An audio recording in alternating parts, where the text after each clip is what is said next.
ಇವತ್ತು ನಮ್ಮ ಮನೆ ಒಂದು ಟೊಮೊಟೊ ಗೊಜ್ಜು ಸಖತ್ತಾಗಿರೋದು ಮಾಡ್ತಾಯಿದ್ದೀನಿ. ಬರೀ ಟೊಮೊಟೊ ಗೊಜ್ಜು ತಿನ್ನೋಕ್ಕಾಗಲ್ಲ ಅಂತ ಹೇಳ್ಬಿಟ್ಟು ಹಾಗೆ ಮೊಟ್ಟೆ ಕೂಡ ಬೇಯಿಸ್ಕೊಂಡು ಅಂದ್ಬಿಟ್ಟು ಇಡ್ತಾ ಇದ್ದೀನಿ. ಬಿಡ ನೀನು ಮೊಟ್ಟೆ ತಿಂತೀಯಮ್ಮ? ತಿನ್ನೆ ತಿಂತೀಯ ಖುಷ್?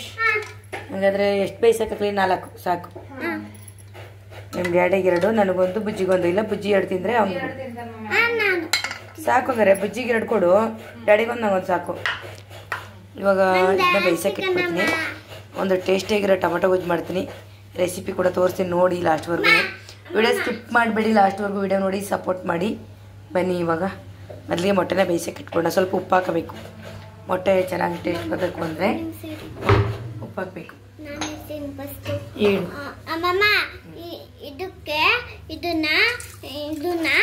ನಾನು ಸಿಪ್ಪೆ ಬಿಡಿಸ್ತೀನಿ. ಇದಕ್ಕೆ ಮೊಟ್ಟೆ ಸಿಪ್ಪೆ ಬಿಡಿಸ್ತೀನಿ. ಆಯ್ತು ಬಾ ಸೈಡ್ ಬಾ. ಓಕೆ ಓಕೆ ಮನೆ ಓಕೆ. ನಾನು 3 ಟೊಮೊಟೊ ತೊಗೊಂಡಿದ್ದೀನಿ ಮತ್ತು ಒಂದು 5 ಹಸಿರು ಮೆಣಸಿಗೆ ತೊಗೊಂಡಿದ್ದೀನಿ. ಈರುಳ್ಳಿ ಟೊಮೊಟೊ ಗೊಜ್ಜಿದ ಮೇಲೆ ಸ್ವಲ್ಪ ದಪ್ಪ ಈರುಳ್ಳಿ ಬೇಕು ಮತ್ತು ಕಾಯಿ ತುರಿ ಎಲ್ಲ ತೊಗೊಂಡಿದ್ದೀನಿ. ಗೊತ್ತಾಗುತ್ತಲ್ಲ ಲಾಸ್ಟ್ವರೆಗೂ. ಇದನ್ನು ಸಣ್ಣದಾಗಿ ಹೆಚ್ಕೊಳ್ಳೋಣ. ಸಾಕು, 3 ಜನಕ್ಕೆ 3 ಟೊಮೊಟೊ ಇದ್ದರೆ ಸಾಕು. ಆರಾಮ್ಸಿ ಊಟ ಮಾಡ್ಬೋದು 3 ಟೊಮೊಟೊದಲ್ಲಿ. ಚೆನ್ನಾಗಿರುತ್ತೆ ಈ ಗೊಜ್ಜು ಬಂದು. ಈ ಚಳಿಗಾಲಕ್ಕಂತ ಇನ್ನೂ ರೈಸ್ ಜೊತೆ ಸೂಪರ್. ಚಪಾತಿ ರೈಸ್ಗೆಲ್ಲ ಸಖತ್ತಾಗಿರುತ್ತೆ. ಟೊಮೊಟೊ ಬಂದು ಸ್ವಲ್ಪ ಸಣ್ಣದಾಗಿ ಹೆಚ್ಕೊಳ್ಳಿ, ದಪ್ಪ ಬೇಡ. ಟೊಮೊಟೊ ಗೊಜ್ಜಿಗೆಲ್ಲ ಚೆನ್ನಾಗಿ ಬೇಯ್ದು ಮ್ಯಾರಿನೇಟ್ ಆಗುತ್ತಲ್ವ, ಹಾಗಾಗಿ ತುಂಬ ಸಣ್ಣದಾಗಿ ಹೆಚ್ಕೊಂಡ್ರೆ ತುಂಬ ಚೆನ್ನಾಗಿರುತ್ತೆ. ನೋಡಿ ನಾನು ತುಂಬಾ ನೋಡಿ ಈ ರೀತಿ ಮಧ್ಯಕ್ಕೆ ಸಣ್ಣದಾಗಿ ಪೀಸ್ ಮಾಡಿಕೊಂಡು ತುಂಬ ಚಿಕ್ಕದಾಗಿ ಹೆಚ್ಕೊಂಡಿದ್ದೀನಿ. ನೋಡಿ ದಪ್ಪ ಹೆಚ್ಕೊಳಕ್ಕೆ ಹೋಗಬೇಡಿ. ಟೊಮೊಟೊ ಚೆನ್ನಾಗಿ ಬೇಯಬೇಕಲ್ಲ, ಸಣ್ಣದಾಗಿ ಹೆಚ್ಕೊಬಿಟ್ರೆ ಏನಾಗುತ್ತೆ ಚೆನ್ನಾಗಿ ಬೇಯುತ್ತೆ. ಇದು ಒಂದು ಟೊಮೊಟೊಗೆ ಎಷ್ಟಾಗಿದೆ ಅಂತೇಳಿ. ನನಗಂತೂ ಟೊಮೊಟೊ ಗೊಜ್ಜು ಜೊತೆ ರೈಸ್ ತುಂಬ ಇಷ್ಟ. ನಮ್ಮನೆ ಮಾಡೋದೇ ಇಲ್ಲ. ಶೈಲಿಗೆ ಇವಾಗಲೂ ಹೇಳಿದ್ರೆ ಮಮ್ಮಿ ಟೊಮೊಟೊ ಗೊಜ್ಜು ಬಿಟ್ಟು ಬೇರೆ ಏನಾದರೂ ಮಾಡಿ ಮಮ್ಮಿ ನೀವು ಇನ್ನೊಂದೇನಾರು ಹೇಳಿದ್ರೆ ಇಲ್ಲ ಮಮ್ಮಿ ನೀವು ಹೇಳಿದ್ದೇ ಮಾಡ್ತೀನಿ ಏನಿದ್ರೆ ಅದೇ ಅದು ಹೇಳ್ತಾರೆ ನಂಗಾಯಿತು. ಮತ್ತು ನಾನ್ ವೆಜ್ ತಿಂದು ಕೂಡ ತುಂಬ ದಿನ ಆಗೋಯ್ತು ನಮ್ಮನೆ. ನನಗಂತೂ ಏನಾದರೂ ತಿನ್ನಬೇಕಲ್ಲ ಅಂತ ಅನಿಸ್ತೈತಿ. ಇವತ್ತು ಮನೆಗೆ ಬಂದಲ್ವ ಊರಿಂದ, ಅಪ್ಪವ್ರ ಮನೆಯಿಂದ. ಅಪ್ಪ ಹುಷಾರಿರಲಿಲ್ಲ, ಹಾಗಾಗಿ ಇವತ್ತು ಗುರುವಾರ ನಮ್ಮನೆ ಮಾಡೋ ಆಗಿಲ್ಲ. ಶುಕ್ರವಾರ ಬರ್ತೇನೆ ನಿಮ್ಗೆ ವಿಡಿಯೋ. ಗುರುವಾರ ನಮ್ಮ ಮನೆಗೆ ತಿನ್ನೋದಿಲ್ಲ ಅಂತ ಹೇಳ್ಬಿಟ್ಟು ಮಾಡೋಂಗಿಲ್ಲ. ಶೈಲು ತಿನ್ನಲ್ಲ ಅಲ್ವಾ? ಅಲ್ಲ ನೀನೇ ತಿಂದಿಲ್ಲ ಅಂದರೆ ಯಾರಿಗೋಸ್ಕರ ಮಾಡೋದಕ್ಕಂದ? ನೋ ಅದಕ್ಕೆ ಸೈಡ್ಸ್ಗೆ ಮೊಟ್ಟೆ ಶೈಲು ತಿನ್ನೋದಿಲ್ಲ ಅಂದ್ಬಿಟ್ಟೆ ಮೊಟ್ಟೆ ಬೇಯಿಸ್ಕೊಂಡು ಮಾಡ್ತಾರೆ ಅಂತೇಳಿ. ಇಲ್ಲಿ ಬುಜ್ಜಿದಲ್ಲಿ ಪಕ್ಕದಲ್ಲಿ ತಿನ್ಕೊಂಡು ತುಂಬ ಆಟ ಕೊಡ್ತಾ ಇದ್ದಾನೆ. ನೋಡೋದು ಯಾರು ನೋಡು, ನೋಡೋಗಲ್ಲಿ ತಾತ ಬಂದಿದೆ, ಹೋಗಿ ನೋಡಲಿ. ತಾತ ಹಸಿರು ಮೆಣಸಿನಕಾಯಿ ಏನಾಯ್ತರ ಉದ್ದಕ್ಕೆ ಕಟ್ ಮಾಡ್ಕೊಳ್ಳೋಣ. ಏನಕ್ಕೆ ಥ್ಯಾಂಕ್ಸ್ ಹೇಳ್ತೇವೆ ಬುಜ್ಜಿ?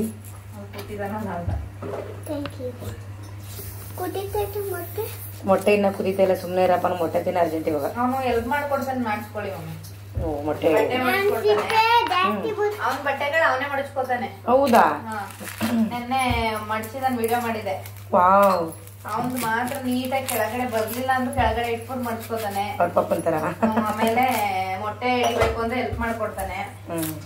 ಚಪಾತಿ ಮಾಡ್ಕೊಡ್ಲಾ ಅಂತ ನನ್ಗೇನೆ. ಖುಷಿಗೌಡ್ರಿಗಂತೂ ಸೇಮ್ ಅವ್ರ ಅಪ್ಪನ ತರನೇ ಹೆಲ್ಪಿಂಗ್ ನೇಚರ್ ಆಗೋದು. ಮತ್ತೆ ಅವ್ನು ಇರೋದು ಅವ್ನು ಇರೋ ತರನೇ.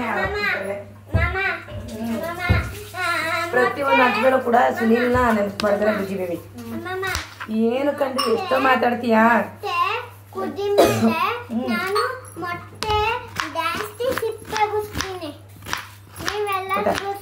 ಸುನೀಲ್ ಏನಂದ್ರು? ಧನಂಜಯ್ ಕಬಡ್ಡಿ ಪ್ರಾಕ್ಟೀಸ್ ಹೋಗಿದ್ರು ಸುನೀಲ್. ವಿಡಿಯೋ ಕಳ್ಸಿದೆ ನೋಡ್ಲಿ ಅಂದ್ಬಿಟ್ಟು ನಾನು ಅಲ್ಲೂ ವಿಡಿಯೋ ಕಾಲ್ ಮಾಡಿದೆ ಅವ್ರಿಗೆ. ಧನಂಜಯ್ ನೋಡೋಣ ಅಂತ ಮಾಡಿದೆ. ಅಯ್ಯೋ ನೋಡೋಣ ಎಷ್ಟು ತರ ಅಂತ ಪಿಕ್ ಮಾಡ್ಲಿಲ್ಲ. ಅದಕ್ಕೆ ನೋಡ ಹೆಂಗಂದ್ರೆ ಫೀಲ್ ಚೆಲ್ಲು ಅವ್ರೆ ಎಕ್ಸೈಟ್ಮೆಂಟ್ ಆಗ್ಬಿಟ್ಟು ನನಗೂ ಖುಷಿ ಆಯ್ತು ಅಂತ. ಅವ್ರು ಖುಷಿ. ಇನ್ನೇನ್ ಕಟ್ ಮಾಡೋದು ಅಂದ್ರೆ ನಾವು ಹೋಗಿ ಹೀರೋ ಮೀಟ್ ಮಾಡಕ್ ಆಗುತ್ತ ಮಮ್ಮಿ? ಆಪರ್ಚುನಿಟಿ ಕೊಡ್ತಾರ ಖಂಡಿತ. ಅದು ಇಷ್ಟ ಹತ್ರದಿಂದ ಶೇಕ್ ಹ್ಯಾಂಡ್ ಮಾಡಿ ಮಾತಾಡಿ ಗಿಫ್ಟ್ ಇಸ್ಕೊಂಡ್ ಬರೋದು. ಆತರ ಆಪರ್ಚುನಿಟಿ ಈ ತರ ಪೋರ್ಷನ್ ಬಿಟ್ರೆ ರಿಯಲ್ ಆಗೂ ಆಗಲ್ಲ. ಹೌದು. ತಿನ್ನು ಕೋಶ್.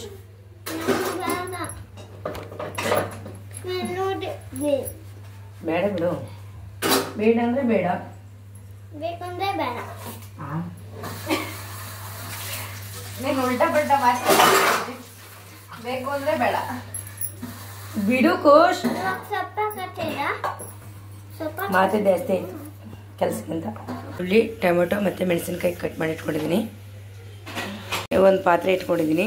ಸ್ವಲ್ಪ ಎಣ್ಣೆ ಹಾಕೋಣ. ಸ್ವಲ್ಪ ಎಣ್ಣೆ ಜಾಸ್ತಿನೇ ಬೇಕು, ಟೊಮೆಟೊ ಗೊಜ್ಜಲ್ವಾ, ರೈಸ್ ತುಂಬ ಚೆನ್ನಾಗಿರುತ್ತೆ. ಸ್ವಲ್ಪ ಎಣ್ಣೆ ಹಾಕ್ಕೊಂಡಿದ್ದೀನಿ ನೋಡಿ. ಒಂದು 2-3 ಸ್ಪೂನ್ ಅಷ್ಟು ಇರಬೇಕು ಎಣ್ಣೆ. ಸ್ವಲ್ಪ ಎಣ್ಣೆ ಚೆನ್ನಾಗಿ ಕಾಯಬೇಕು. ಎಣ್ಣೆ ಕಾದಿಟ್ಟು ಸಾಸಿವೆ ಹಾಕಿದರೆ ಚಟಪಟ ಅಂತ ಸಿಡಿಬೇಕು. ನಂತರ ಈರುಳ್ಳಿ.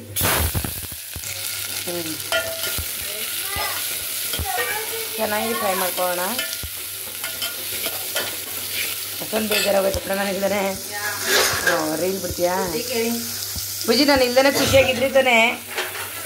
ಹಾಂ ನೋಡ್ದಾ? ಅಮ್ಮಮ್ಮ ಇಲ್ಲ ಅಂದ್ರೆ ಚೆನ್ನಾಗಿರುತ್ತೆ. ನೀವೆಲ್ಲಿ ಫೋನ್ ಮಾಡಿದ್ದು ಅಮ್ಮಮ್ಮ ಬನ್ನಿ, ಅಮ್ಮಮ್ಮ ಬನ್ನಿ ಅಂತಿದ್ದ. ಈರುಳ್ಳಿ, ಹಸಿಮೆಣಸಿನಕಾಯಿ ಸ್ವಲ್ಪ ಚೆನ್ನಾಗಿ ಫ್ರೈ ಮಾಡ್ಕೋಬೇಕು. ಎಣ್ಣೆ ಹಾಕಿ ಸಾಸಿವೆ ಹಾಕಿ ಚಟಪಟ ಅಂತ ಸಿಡಿದ ನಂತರ ಈರುಳ್ಳಿ ಹಸಿಮೆಣಸಿನಕಾಯಿ ಹಾಕ್ಬಿಟ್ಟು ಚೆನ್ನಾಗಿ ಸ್ವಲ್ಪ ಫ್ರೈ ಮಾಡಬೇಕು. ಈರುಳ್ಳಿ ಫ್ರೈ ಆಗಿದೆ. ಇವಾಗ ಫ್ರೈ ಮಾಡಿಕೊಂಡು ಟೊಮೆಟೊ ಹಾಕೋಣ.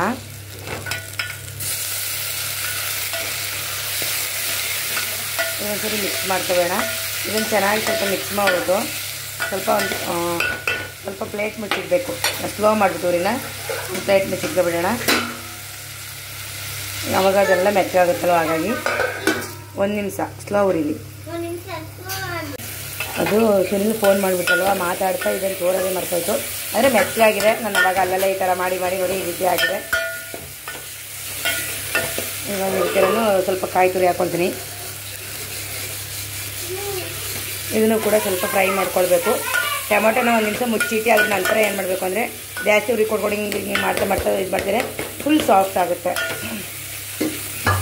ಸ್ವಲ್ಪ ಕಾಯಿ ತುರಿ ಹಾಕ್ಕೊಂಡಿದ್ದೀನಿ ಅಲ್ವಾ, ಇದನ್ನು ಸ್ವಲ್ಪ ಫ್ರೈ ಆಗಲಿ ಚೆನ್ನಾಗಿ. ನೋಡಿ ಇವಾಗ ನಾನು ಕೊತ್ತಂಬರಿ ಸೊಪ್ಪು ಕೂಡ ಹಾಕ್ಕೊಳ್ತಾ ಇದ್ದೀನಿ. ಅದಕ್ಕೆ ನಾನು ಕರಿಬೇವು ಹಾಕಿರಲಿಲ್ಲ ಒಗ್ಗರಣೆಗೆ. ಕೊತ್ತಂಬರಿ ಸೊಪ್ಪು ಹಾಕಿದ್ರೆ ಕರಿಬೇವು ಹಾಕೋದೇನು ಬೇಡ. ಇವಾಗ ಖಾರದ ಪುಡಿ ಹಾಕೋಣ. 1-2 ಸ್ಪೂನ್ ಖಾರದ ಪುಡಿ, ಬೇಳೆ ಸಾಂಬಾರು ಪೌಡ್ರು. ಇವಾಗ ನೀರು, ಸ್ವಲ್ಪ ನೀರು ಸೇರಿಸ್ಕೊಳ್ಳಿ.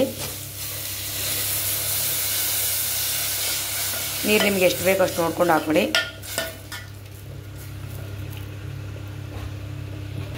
ನೋಡಿ ಇವಾಗ ನೀರು ಸೇರಿಸ್ಕೊಂಡಿದ್ದೀನಿ. ಮತ್ತು ಇವಾಗ ಉಪ್ಪು ಇದಕ್ಕೆ ಸ್ವಲ್ಪ ಉಪ್ಪು ಖಾರ ಸ್ವಲ್ಪ ಜಾಸ್ತಿ ಕಳ್ತದೆ ಟೊಮೆಟೊ ಗೊಜ್ಜಲ್ವ, ಹಾಗಾಗಿ ನೋಡಿ ಇದು ಬೆಂದ ಮೇಲೆ ಗಟ್ಟಿ ಆಗುತ್ತೆ. ಸಾಕಿಷ್ಟು. ಇದನ್ನು ಸ್ವಲ್ಪ ಚೆನ್ನಾಗಿ ಬೇಯಿಸ್ಕೊಳ್ಳೋಣ. ಇವಾಗ ಕುದಿ ಬರೋವರೆಗೂ ಒಂದು ಪ್ಲೇಟ್ ಹಾಕ್ತೀನಿ. ಆಮೇಲೆ ಸ್ಲೋ ಉರಿಲಿ ಬೇಯಿಸ್ಕೋಬೇಕು. ನೋಡಿ ಇವಾಗ ಕುದಿ ಬರ್ತಾಯಿದೆ. ಬೇಯಬೇಕು ಚೆನ್ನಾಗಿ. ಇವಾಗ ಇದನ್ನು ಮುಚ್ಚಿಬಿಟ್ಟು ಸ್ಲೋ ಉರಿಲೇನೆ ಬೇಯಿಸ್ಕೊಂಡು ಇದಂದ್ರೆ ಬೇಯುತ್ತೆ. ಅಂದರೆ ಉಪ್ಪು ಖಾರ ಎಲ್ಲ ಇವಾಗಲೇ ನೋಡ್ಕೊಳ್ಳಿ ಸರಿ ಇದೆ ಏನು ಅಂತೇಳಿ. ನಾನು ಹಾಕಿರೋ ಉಪ್ಪು ಮತ್ತು ಖಾರ ಎರಡು ಕೂಡ ಸರಿ ಇದೆ. ಸ್ಲೋ ಮಾಡಿಬಿಡ್ತೀನಿ. ಸಾಂಬಾರು ರೆಡಿ ಆಯಿತು. ಟೊಮೊಟೊ ಗೊಜ್ಜು ರೆಡಿ. ಇಷ್ಟೇ. ಟೇಸ್ಟ್ ಅಂತೂ ಸಖತ್ತಾಗಿದೆ. ಬಿಸಿ ಬಿಸಿ ಅನ್ನದ ಜೊತೆ ತಿಂತಾಯಿದ್ರೆ ವಾವ್ ಅನ್ನಿಸ್ತದೆ. ಮತ್ತು ಇವಾಗ ಹಾಗೆಯೇ ಮೊಟ್ಟೆನ ಎಡೆಯೋದು ತುಂಬ ಈಸಿಯಾಗಿ ನಮ್ಮ ಶೈಲು ಕಲ್ತ್ಬಿಟ್ಟಿದ್ದಾಳೆ. ನಾನು ನಿಜವಲ್ಲ, ನಾನು ಆ ಥರ ಮಾಡ್ತಿರಲಿಲ್ಲ. ತೋರಿಸ್ತೀನಿ ಅದನ್ನು ಕೂಡ. ಈಗ ಉಪ್ಪಾಕಿ ಬೇಯಿಸ್ಕೊಂಡಿದ್ದೀನಲ್ಲ, ಅದು ತುಂಬ ಜನ ಮೊಟ್ಟೆ ಎಡಿಬೇಕಾದ್ರೆ ಏನಾಗುತ್ತೆ ಅಂದರೆ ಅದು ಈ ಥರ ಅಂಟ್ಕೊಳ್ಳುತ್ತೆ. ಆಲ್ರೆಡಿ ಮೊಟ್ಟೆ ಬೆಂದಿದೆ. ಒಂದು ಮೊಟ್ಟೆನ ಬುಜ್ಜಿ ಆಲ್ರೆಡಿ ಎತ್ಕೊಂಡು ಹೋದ ಎಡ್ಸ್ಕೊಳ್ಳೋಕ್ಕೆ. ಇನ್ನು 3 ಮೊಟ್ಟೆ ಇದೆ. ಇದನ್ನು ಈಸಿಯಾಗಿ ಎಡಿಯೋದು. ಈ ಬಿಸಿ ನೀರನ್ನ ಚೆಲ್ಬಿಡೋಣ. ಇದಕ್ಕೆ ತಣ್ಣೀರು ಹಾಕೋಣ. ಇವಾಗ ಅದು ಬಿಸಿ ನೀರನ್ನ ಚೆಲ್ಬಿಟ್ಟು ತಣ್ಣೀರು ಹಾಕೊಂಡೆ ಸ್ವಲ್ಪ. ಶೈಲು ಮೊಟ್ಟೆ ಎಡಿ ತೋರಿಸೋಂತ ಹೆಂಗೆ ಎಡಿತೀಯಪ್ಪ? ಫುಲ್ ಈಸಿನಾ? ಈಗ ಹಿಂಗೆ ತಗೊಳ್ಳಿ. ಒನ್ ಟೈಮ್ ಹಿಂಗೆ ಇದು ಮಾಡಿ ಟ್ಯಾಪ್ ಮಾಡಿ. ಓಕೆ.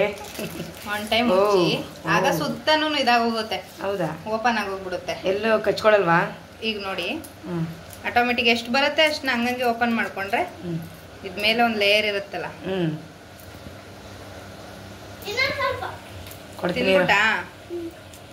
ನೋಡಿ. ಆಮೇಲೆ ಆಟೋಮೆಟಿಕ್ ಒಂದ್ 2-3 ಸಲ ನಾವು ಓಪನ್ ಮಾಡಿದ ತಕ್ಷಣ ಹಿಂಗ್ ಓಪನ್ ಆಗೋಗುತ್ತೆ. ವಾಶ್ ಮಾಡಿಬಿಡಿ ಇವಾಗ. ಇಷ್ಟೇ. ಏನು ಖುಷ್? ಓ ಬುಜ್ಜಿಗೆ ಹೇಳ್ಕೊಟ್ಬಿಟ್ಟಿದೀಯಾ? ತಿಂದ್ಬಿಟ್ಟು ಕಾಲು ಪ್ಲೇಟ್ ತಂದಿದ್ದಾನೆ ನೋಡಿ ಬುಜ್ಜಿ. ಹಂಗಲ್ಲ ಮಗನೆ ಉಜ್ಜು ಇಲ್ಲಿ ನೋಡಿ. ಯಾವ್ದು ಎಡಿತಿದೆ ನನ್ನ ಕೂಸ್ ನೋಡೆ. ನೋಡಿ ಎಷ್ಟು ಈಸಿಯಾಗಿ ಓಪನ್ ಈ ಖುಷ್ ನೋಡೆ. ನೋಡಿ ಹಾ ತುಂಬಾ ಚೆನ್ನಾಗಿ ಬರ್ತಿದೆ. ಖುಷ್ ನೋಡಿ ಎಡಿತಿದ್ರೆ ಮಕ್ಕಳು ಕೂಡ ಎಡ್ದು ಬಿಡ್ಬೋದು. ವಾವ್ ನೋಡಿ ಮಕ್ಕಳೇ ಎಷ್ಟು ಈಸಿಯಾಗಿ ಎಡಿತಿದ್ದಾರೆ ಅಂದರೆ ನಿಜ ತುಂಬ ಚೆನ್ನಾಗಿ ಬರುತ್ತೆ. ಯಾವಾಗಲೂ ಉಪ್ಪು ಹಾಕ್ಬಿಟ್ಟು ಬೇಯಿಸ್ಕೊಳ್ಳಿ. ಮೊಟ್ಟೆ ಚೆನ್ನಾಗಿ ಬೆಂದಮೇಲೆ ಈ ಥರ ಸುಲೀರಿ. ನನಗೆ ನಿಜ ಒಂದೊಂದ್ಸರಿ ಯಾವಾಗ ಅನಿಸ್ತಾ ಇತ್ತು ಮೊಟ್ಟೆ ಯಾಕಪ್ಪ ಈ ಥರ ಕೆಚ್ಕೊಳ್ಳಿ. ಅಯ್ಯೋ ಅಯ್ಯೋ ಎತ್ಕೊ ಓಡ್ತಿದ್ದಾರೆ. ವಾಶ್ ಮಾಡಿಸ್ಕೊ. ಸರಿ ತಗೋ ಸಾಕು ತಗೊಂಡೋಗು. ವಾಶ್ ಮಾಡಿದೆ, ವಾಶ್ ಆಗಿದೆ. ಮಾಡಿದ್ದೀನಿ. ಖುಷ್ಗೆ ಮೊಟ್ಟೆ ತುಂಬ ಇಷ್ಟ. ಅಮ್ಮಮ್ಮಂಗೆ ತಾತಂಗೆ ಸರಿನಾ? ಏನು ಮಾಡಿದೆ ಅದನ್ನ?